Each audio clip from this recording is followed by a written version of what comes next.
Bismillahirrahmanirrahim.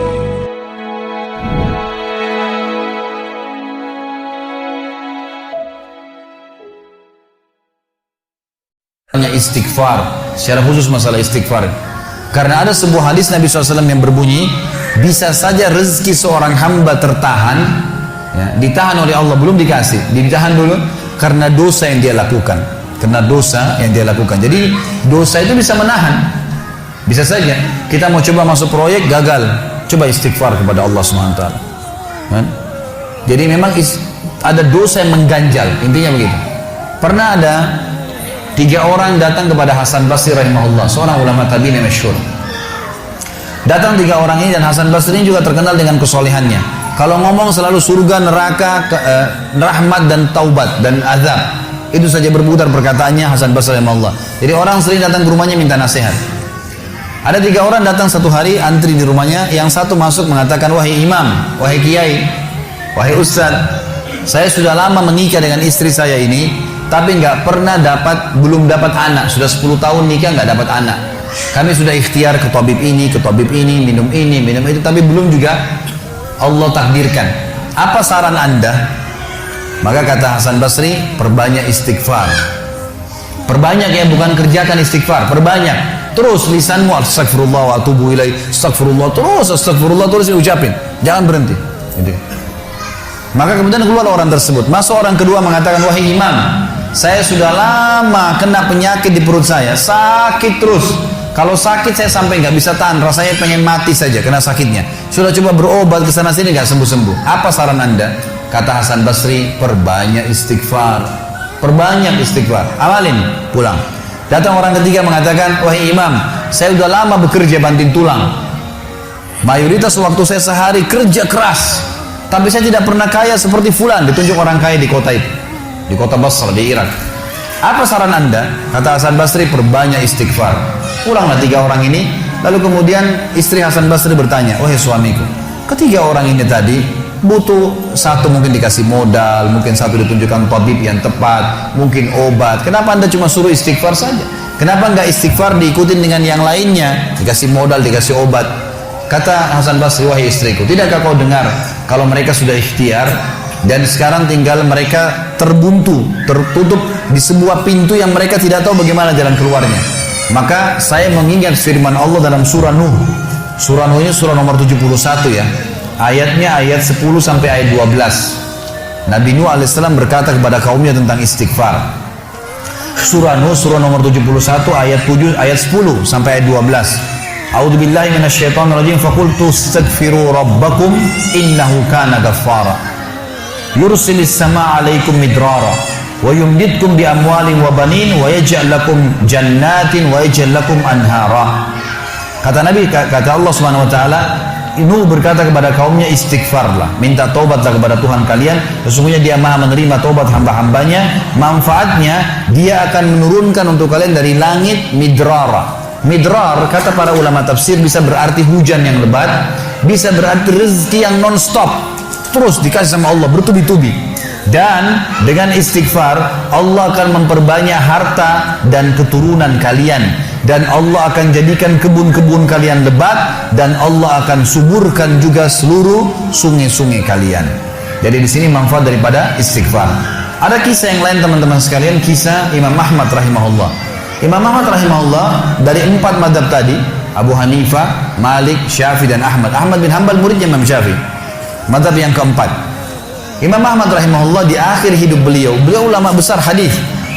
Di akhir hidup beliau pernah terlintas di benaknya untuk mendatangi sebuah kota di Irak. Kenapa ke sana nggak tahu. Pokoknya pengen ke sana gitu. Imam Ahmad pergi ke sana. Tiba di kota itu, tapi saya tidak temukan dalam riwayat ini kota apa yang dimaksud. Tiba di kota itu, Imam Ahmad tiba azan maghrib. Lihat masjid, ada satu masjid, masuk masjid itu sholat berjamaah. Orang nggak tahu dia, karena zaman dulu orang tidak ada foto, tidak tahu lihat bagaimana wajah siapa orang ini, nggak kenal. Habis sholat maghrib, Imam Ahmad duduk sedikit baca Al-Quran. Azan isya dia ikut sholat. Selesai isya, Imam Ahmad pergi ke pojok masjid, mau geletak tidur. Marbot masjidnya datang, dekatin. Wahai syekh. Syekh ini dalam bahasa Arab 3 artinya. Bisa satu dari 3. Bisa orang tua, syekh.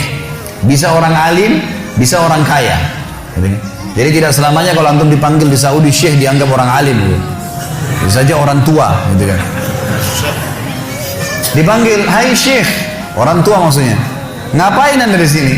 Kata Imam Ahmad, saya musafir, nggak kenal orang siapapun di kota ini. Besok pagi saya mau pergi, nggak ada tempat nginap, saya mau nginap di sini. Karena zaman dulu nggak ada penginapan-penginapan kayak kita sekarang, banyak hotel segala gitu. Kata marbotnya nggak bisa, masjid nggak boleh tidur. Kata Imam Ahmad, saya didorong-dorong keluar dari masjid. Orang ini nggak tahu kalau ini Imam Ahmad, kalau tahu mungkin diundang ke rumahnya. Tapi ini marbot, masya Allah, istiqamah nih gitu. Keluar dari masjid, ditutup pintu masjid sama dia. Imam Ahmad lihat orang yang sudah pergi, Imam Ahmad lihat ada teras masjid, tidur di teras masjid. Balik lagi marbotnya. Wahai syekh, ngapain sini?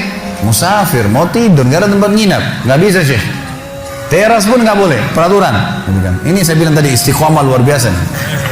Imam Ahmad bilang, saya didorong-dorong ke jalanan. Dorong ke jalanan. Waktu saya lagi didorong ke jalanan, ternyata masjid bersebelahan dengan kios penjual roti. Ada satu orang penjual roti di sebelah masjid.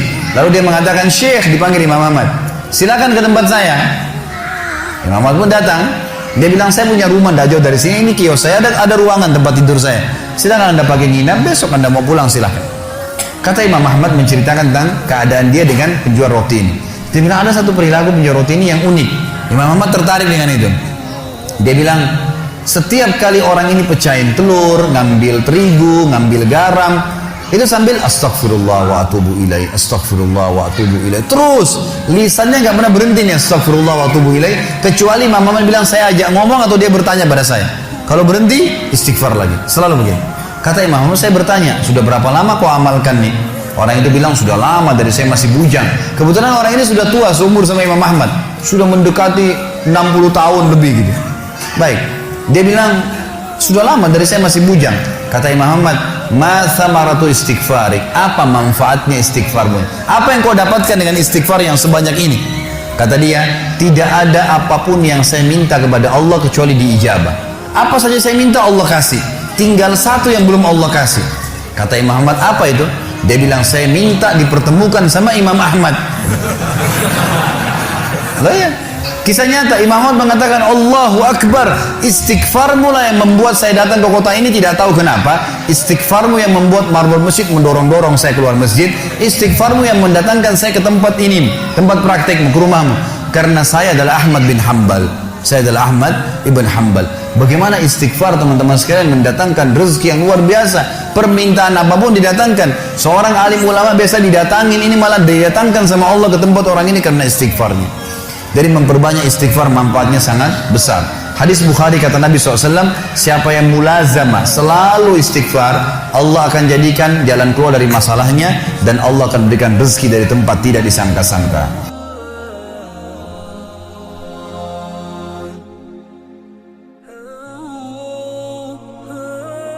Kata Imam Ahmad, ma thamaratu istighfarik, apa manfaatnya istighfarmu? Apa yang kau dapatkan dengan istighfar yang sebanyak ini?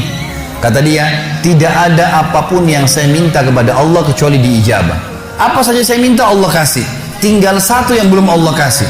Kata Imam Ahmad, apa itu? Dia bilang, saya minta dipertemukan sama Imam Ahmad. Loh ya, kisah nyata. Imam Ahmad mengatakan, Allahu Akbar, istighfarmu lah yang membuat saya datang ke kota ini, tidak tahu kenapa. Istighfarmu yang membuat marbot masjid mendorong-dorong saya keluar masjid. Istighfarmu yang mendatangkan saya ke tempat ini, tempat praktekmu, ke rumahmu. Karena saya adalah Ahmad bin Hanbal. Saya adalah Ahmad ibn Hanbal. Bagaimana istighfar teman-teman sekalian mendatangkan rezeki yang luar biasa. Permintaan apapun didatangkan. Seorang alim ulama biasa didatangin, ini malah didatangkan sama Allah ke tempat orang ini karena istighfarnya. Dari memperbanyak istighfar manfaatnya sangat besar. Hadis Bukhari kata Nabi SAW, siapa yang mulazamah selalu istighfar, Allah akan jadikan jalan keluar dari masalahnya dan Allah akan berikan rezeki dari tempat tidak disangka-sangka.